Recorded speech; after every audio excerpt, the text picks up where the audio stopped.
A chuva, fria e impiedosa, caía como lágrimas de um céu em luto. Clara, imóvel no meio da estrada, parecia uma estátua de mármore rachado. O vestido, encharcado e pesado, colava-se às suas pernas como algas a um corpo afogado. Os faróis do caminhão cresciam à distância, 2 olhos incandescentes que rasgavam a escuridão. Ela não desviou, não poderia desviar. Seu corpo, tomado por uma calma sobrenatural, era agora um instrumento de vingança. Que venha, pensou, os dentes cerrados. Que ele veja o que fez. O motorista, um homem de boné desbotado e mãos calejadas, viu-a tarde demais. Seu grito: "Pelo amor de Deus, sai da frente!" Perdeu-se no rugido do motor. Clara, porém, sorriu. Por um instante, não foi atingida por aço e velocidade, mas por memórias. Vicente sussurrando: eternidade, em seu ouvido. Vicente, desaparecendo como fumaça. Vicente em cada gota de chuva que açoitava seu rosto. O impacto foi um trovão. Seu corpo voou como uma boneca de pano, os braços abertos em rendição ao vazio. O vestido, agora rubro nas bordas, flutuou por um segundo antes de ela cair sobre o asfalto, o crânio rachando como porcelana. O silêncio que se seguiu foi absoluto, interrompido apenas pelo som da chuva lavando o sangue que escorria em riachos negros. O motorista, tremendo, aproximou-se. Clara jazia de costas, o véu cobrindo-lhe o rosto como um sudário. Suas mãos, crispadas em agonia, ainda seguravam a fotografia de Vicente. O homem supersticioso benzeu-se 3 vezes. Que Deus tenha piedade de sua alma, murmurou, antes de fugir para sempre dali. Mas a alma de Clara não partiu. Sob a chuva, seu corpo inerte começou a emanar uma névoa densa, que subiu em espirais até envolver a estrada. Os pássaros, que haviam parado de cantar, recomeçaram em coro fúnebre. E no ar, pairou um cheiro de jasmim murchando. O mesmo perfume que usara na noite em que Vicente a beijara pela primeira vez. Quando os primeiros raios de sol romperam o horizonte, o corpo de Clara havia sumido. Restaram apenas o vestido, rasgado e ensopado, e uma mancha escura no asfalto, que nenhum esforço conseguiu remover.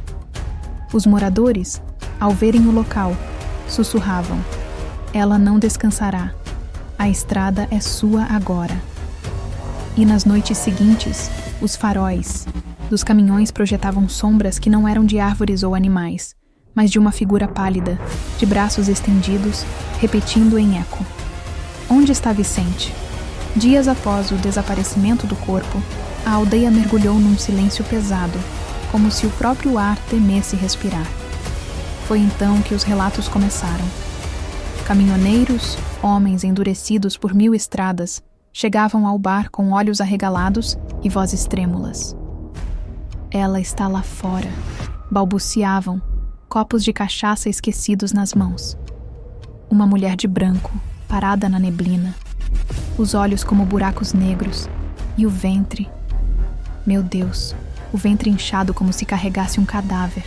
O primeiro a vê-la foi um motorista velho, conhecido por não temer nem o diabo. Ao passar pela curva onde Clara morrera, uma figura surgiu na estrada, pálida e descalça, o vestido esvoaçando como asas de corvo. Ele freou bruscamente, mas quando a luz dos faróis a iluminou, ela sumiu. No entanto, o espelho retrovisor a refletiu novamente, agora mais perto. "Vicente", sussurrou ela, voz como folhas secas sopradas pelo vento.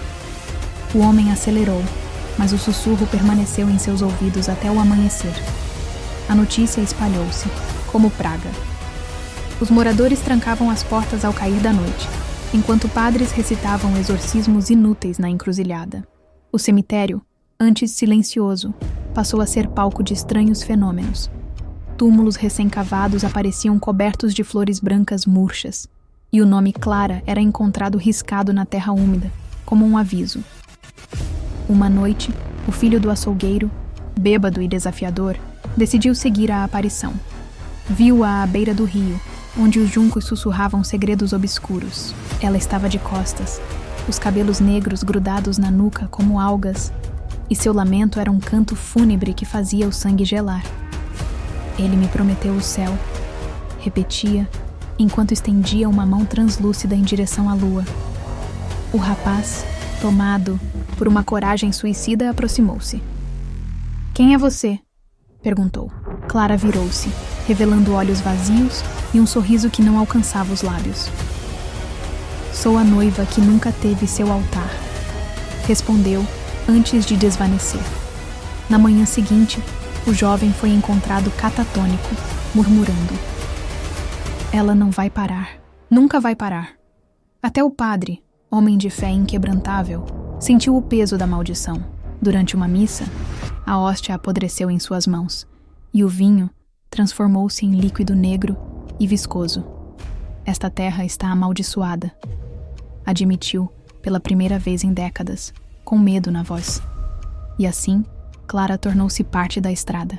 Seu lamento ecoava nas madrugadas, misturando-se ao uivar dos cães vadios e ao ranger das árvores centenárias. Os viajantes aprendiam a temer a neblina, pois era nela que sua figura surgia, sempre perguntando pelo homem que a abandonara, sempre carregando o peso de uma vida interrompida. Nas noites mais escuras, diziam que seu ventre pulsava com uma luz sinistra, como um coração batendo fora do corpo. A aldeia, outrora esquecida, tornou-se um mapa de horror. E naquele pedaço de asfalto maldito, onde Clara encontrara seu fim, floresceu uma lenda que seria contada por gerações. A história da noiva fantasma, cuja vingança não era mais contra Vicente, mas contra todos que ousavam respirar o mesmo ar que ele. A estrada, outrora palco de promessas vazias, tornara-se o reino de Clara. Cada fissura no asfalto, cada pedra solta, era agora parte de seu corpo espectral.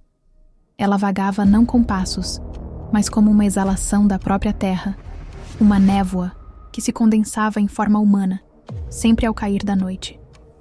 Seu vestido, outrora mortalha manchada de sangue, agora brilhava com uma luminescência doentia, como fungos que crescem em túmulos abandonados. O ventre, grotescamente inchado, pulsava sob o tecido, não com vida, mas com uma energia parasita, alimentando-se do medo alheio. Os caminhoneiros, homens acostumados a desafiar o perigo, aprendiam a temer a curva onde ela morrera. Era ali que o rádio chiava sem motivo, enchendo a cabine de vozes sussurradas em línguas mortas. "Vicente!" repetiam, em coro distorcido, enquanto o ar se tornava gelado.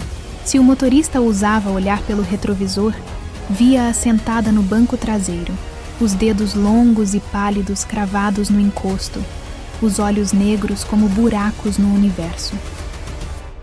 "Você o viu?" perguntava, voz suave como o roçar de teias de aranha. Muitos enlouqueciam, outros simplesmente desapareciam, deixando para trás caminhões com marcas de unhas no volante e o cheiro de lírios apodrecidos. Uma noite, um jovem padre, recém-chegado à aldeia, decidiu enfrentá-la. Armado com água benta e um crucifixo, postou-se no meio da estrada, recitando exorcismos. Clara surgiu da neblina, o vestido flutuando em volta de si como fumaça. "Não temas", disse, estendendo uma mão que fazia o ar crepitar. "Eu não vim para levar tua alma, mas para perguntar. Já ouviste falar de um homem chamado Vicente?" O padre, dominado por uma força invisível, caiu de joelhos. Sua cruz quebrou-se em duas, e a água benta ferveu, queimando-lhe as mãos. "Ele me prometeu o céu", continuou ela, aproximando-se. "Mas deu-me o inferno. Dize-me, santo homem, onde um demônio como ele se esconde?"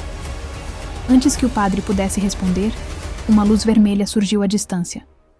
Os faróis de um caminhão. Clara desvaneceria, não fosse o motorista, curioso, parar para ver o que acontecia. Era um homem de bigode grosso e riso fácil, que sempre zombara das histórias de fantasmas. Ao ver Clara, porém, seu rosto desfigurou-se em puro terror. "Você!" gritou ela, reconhecendo-o. Era um dos que riam no bar, anos atrás, quando ela implorava por notícias de Vicente. Agora, seu ventre inchado abriu-se como uma boca, revelando dentes negros e afiados. O homem fugiu, mas Clara seguiu-o, não pela estrada, mas dentro dela. Uma presença que sussurrava em seus ouvidos até que, 3 dias depois, ele foi encontrado enforcado numa árvore, os olhos arrancados e a língua inchada formando a palavra culpado. A maldição, porém, não se contentava com vítimas aleatórias. Clara buscava Vicente, e sua ira corrompia tudo ao redor. Os campos que margeavam a estrada secaram. Os animais nasciam deformados. Até o rio, antes cristalino, arrastava agora uma água escura e viscosa, como sangue coagulado. Nas noites de mítens incêndios e lua cheia, os moradores juravam ouvir o choro de um bebê, misturado ao lamento de Clara. Um som que fazia as mulheres estéreis sangrarem e os homens sonharem com enterros.